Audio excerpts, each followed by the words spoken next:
มาเหนือหนังวงเล็บเปิดกระบือวงเล็บปิดเป็นนะ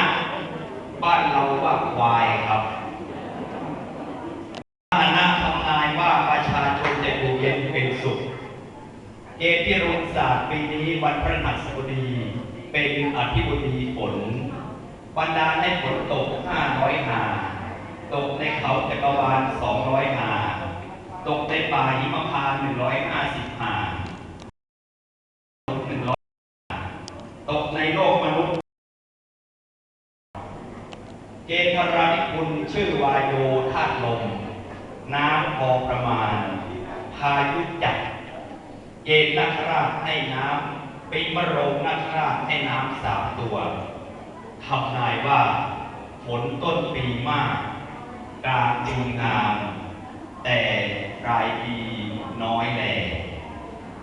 เกณฑ์ธัญญาหารชื่อวิบัติข้าพระ